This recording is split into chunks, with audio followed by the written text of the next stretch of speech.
Yes, what's going on, people? Mars in the building, and right now, I don't want to sing the song, so I'm just gonna say, I was about to get gassed. I was like, nah, let me relax it, let me calm down.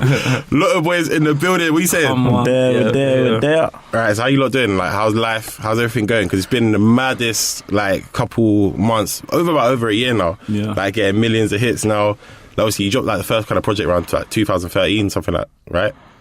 Yeah, a while back. but not as the Lotto Boyz. Not as the Lotto Boyz, but like as a team, and then now becoming the Lotto Boyz, and then like just being in everyone's car, being in everyone's radio. I like that.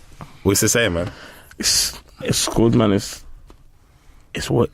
Like, it's been a crazy experience, to be honest. Like the whole, like it's like we was getting ready for the whole takeoff thing. Like we prepped ourselves, and I feel like we just understood the hard work that we needed to get on with, and then we started making the music and then putting it out. Like when we released No Done, we didn't actually expect it to do as well as it done, but I feel like that's how you put out most things. Like you can't have too much hope, because if the record's not a success, it's not a success in it. So, but yeah, No Done picked up mad, and we gained a crazy following off. Not to say that we didn't off first two hit list and Bad Girl, but yeah, definitely No Done was just a crazy. It's the one that touched with the people. It's one that connected definitely the most.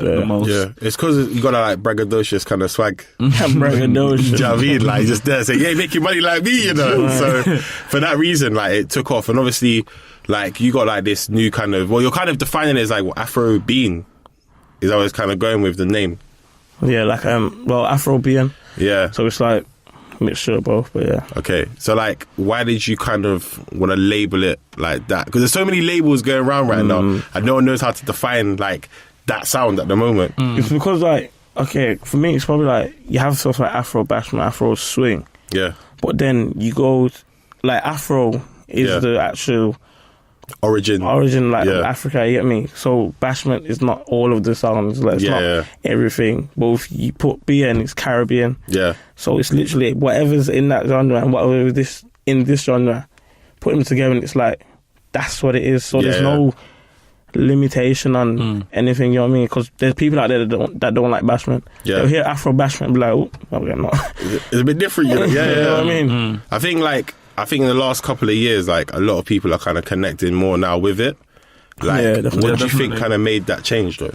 Like, I feel like it was. We went into an interview not so long ago, and what was said was that the club scene was becoming a bit dead. Yeah, but Afro bashment is seen what's brought all the girls back to the club. That's what that's been said. You get me? So I feel like, so there you go. So like, and all you see when you're on Snapchat these days is, you know, you mix of American tunes with a lot of what's urban in the UK scene right now. So that's what's kind of like, it's good. Like, it's definitely a good thing to see happening. Like how close the US is right to the UK right now. It's like a really good thing to see. It shows that like if you're working for something and you put in effort into something, like there's nothing to say that you're captain, and there's no limit to what you can do and where you can take your music in it. So definitely it's good, man. It's good. So how did your sound change in the like last like couple of years, really, from going from like Ash and Lucas to Lotto Boyz? The point where it fully changed was hit list. Because before that, we was doing more like everyday things, like, you know what I mean. But hit list was more like, oh, this one's wavy. This is mad different. Mad vibe. You know what I mean? Like the vibe that it got from it, it was just when you walked in, you listen to it, it's like it's a whole different vibe. You know what I mean? Like, it's not like a headbanger or nothing like that. But with that, it was like, ooh, it's a bit vibey, isn't it? Yeah. So I feel like we always understood. Like the thing about our music was like we was putting music out, but it's not all about sometimes having music that you can't play around your mum, you can't play around this person, you can't play around that person. So it's all about bringing bringing your style across in a unique way where it can be played to all of these platforms. I feel like that's the kind of angle that we've approached it at. Like, so that's how we've tried to like portray our sound. As in, it can come and across anywhere, like all ages, and you get me. It doesn't matter, all races and everything. Like, just give them something from us, and like. We feel like because we're Caribbean, we're bringing the Caribbean vibe to like the Afro. So like it's Afro being like that's why we kind of finished off at Afro being. Okay, Yeah, it's definitely got an understanding of us and where we're at. Yeah, see, I'm not going to lie, from listening to it, I wouldn't think you're Caribbean. You would have been that. More so. Yeah, see, that's the thing. Deception right there, you know, like, good one, isn't it? On the same side. But talking about, obviously songs, different vibes, changing, obviously Hit List being that kind of like point for you. The remixes as well that you've kind of put out in the last year as well have been like mad. Obviously, we'll talk about the No Don remix for a minute, push that to one side. Let's talk about the one with Sneak Bo though, the Hit List remix. And that was mad. So like, obviously, he's one of the guys that's been doing this for the longest time. You know what I mean? Like 2010, 2011 times. Yeah. And then you guys linking up. So what was it kind of like getting someone like Sneak Bo on your track? And like, why Sneak Bo? I know it's like a double question at the same time. Well, why Sneak Bo? It was more of a... It's the organicness of it. You know what I mean? So he was working with our manager at the time. Obviously, there was... talking just general, but we had the song Hit List and we wanted to do a remix, and he's heard it and he's liked it, and then from there it kind of was like, oh, let's get into the studio. And like, even when we recorded, we didn't just record and go, we recorded and we stayed and went bowling, all these things, and, do you know what I mean? So it was just a vibe. But I think it's also very important to take away from like all your features is how other people work and what you can take away from them that would also benefit you. Because we're coming into this game as like kind of new in a sense, like we're new in a sense, so we're kind of paving our own way. Like there's a lot of direction and focus behind the things we're doing, and it's also about like learning. You're also learning, like every day you're learning things and you're doing things that like you wasn't doing before. So it's like you're crafting your own way of carrying yourself through all of these new tests and new things. So but Sneak Bo is definitely good person to work with at the time, and definitely. Even Notes and Chip on the new the No Don remix, which came out like last week. Like so you're talking about like learning experiences and like learn from some different people. So like, were you in the studio with them, or was it like a email kind of thing? No, everything like organic. Like we love to link up and create together because it just brings that natural vibe and that natural feeling to everything. You don't want anything to seem too forced, because then it's not like, you don't want anything to come out as forced, because you don't want it to sound forced and come across forced. You want to link up and hopefully like do a video in the end and that vibe to it, because it is about like we're killing it at the moment together, so we should show like the link up, like show some love in it. And I think it's good for the fans to see as well, in a sense. Like it's definitely good for the fans to see like we're coming through, and also definitely another big thing for Birmingham, I think, like to see artists from Brum linking up with some big names from London. I feel like it was one where it was definitely good. It was good. I mean, let's talk about Birmingham, right? So we'll get into some of the people that you work with. The track I'm waiting for, which people might have asked you already, like about that Mist, that Mist preview. Right, that's not looking too good right now. No. It's not even. Don't scare me, bro. I've been waiting for this. You know what I mean? I feel like. Yeah, Missing the Cool Guy, definitely. We've been on tour with him as well. We've labbed together a couple of times. There's been little things put down, but nothing's as of yet confirmed. So, like, there will be a project soon. Okay, there will be something. Like, it's nothing's confirmed, but it's in the air, so it will come. Out of 100%, how far are we at? We can't let you know that. That just kills the whole purpose. I'm just having a conversation. We felt like the teaser was enough. Like, just throw that in the air. And then sometimes you gotta fish for more and see what you can get. You know how we've been dropping tunes at the moment. So if it comes, then it's gonna take you by surprise again. It's one of them. And obviously you got the track Birmingham with JK, right? That's like you put that even in the brackets in the video, like the anthem. So like, obviously JK as well. Let's talk about him for a minute. Like, obviously he's on Power. Shout out to Jay, definitely. Like, how do you think like Brum music is getting around the UK and the world at the moment? Because obviously you guys are blowing up in London, Manchester, all these places. So are quite a few other artists as well. But like, what's the scene like? And how are people just blowing up for Birmingham at the moment? It's more of a realization thing. So once you realize that someone's done it, anyone can do it.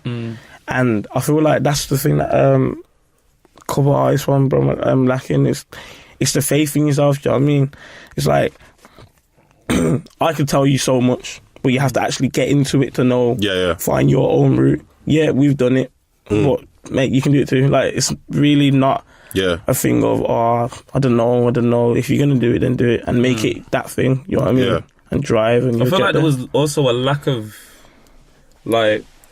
drive from Brum. Like, because we're not noticed for the music as much, like, people start to feel like, okay, is this going to happen or is it not? Like, the main thing is just you staying driven and you staying the positive key behind, like, your success. Like, you always having that positivity, that hope, that drive, and that same determination. If you're going for it and you're going at something and you're giving it your full 100, what's the stop? Like, definitely things come a lot slower out of Bronx. I feel like when it is coming out of London, it's taken in a lot slower. It connects a lot slower because it's like, oh, who are these? Like, like, we've got a scene, and the scene that we've got here, they're killing it. So, you know, like, where do you fit in right here? So it's also like, it's forcing your way in, and then once you force your way in, it's all about maintaining it, and then maintaining it with the hits and killing them with hit after hit. Well, it's what we believe are hits, isn't it? They are hits. Thanks. And then just continuing it, and then it will pick up. Like, it will pick up. I just feel like things can pick up outside of London. It's not to say things can't pick up outside of London, but they do pick up slower. But that's not to say that it can't happen. It won't happen. Yeah, you get me. So it's just like that. You know, one thing I think that's helped a lot as well, like online platforms. Yeah, definitely. Yeah, when you're looking at Link Up TV and like every single video you drop there is over 1 million right now. Yeah. Like, how important have they been for you? Like, did you reach out to them? Did they reach out to you? Or I think the first point was a reach out like every other artist, and then it got to a point where it was just like the organicness came with it, and now we're friends, like, we're cool, like, we could phone you a lot, and it's just like, it's just support, like, you know what I mean? So that's what I feel like they play a definite crucial role though in terms of getting artists out there, because they already have a fan base on Link Up. Do you know what I mean? So they're basically saying, listen, come to us and we'll push you out to this point. Once you get to here, then you know what to do, you know what I mean? Like, so people feel the way like they have to pay for services and things like that, but you can't even look at it like that. You look at it like it's long-term investment. Any music that, any money that you're putting into it before it gets there.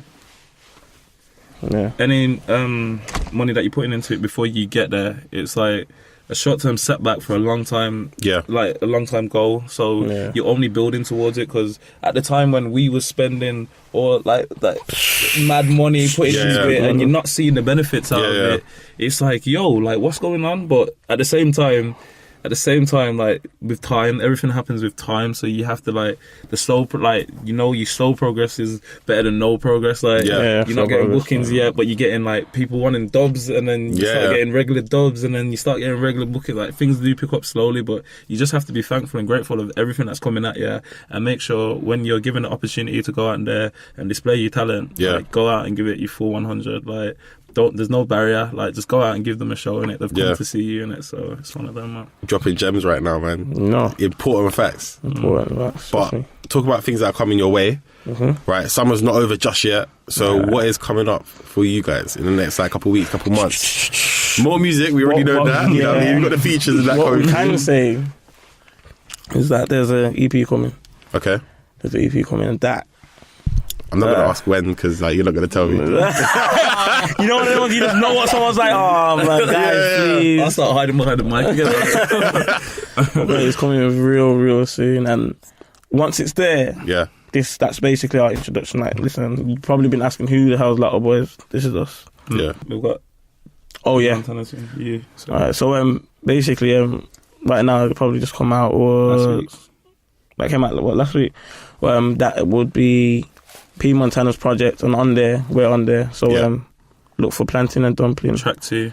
Press play. Raw Boy Volume 1, properly. Yeah, it's in my inbox still, innit? So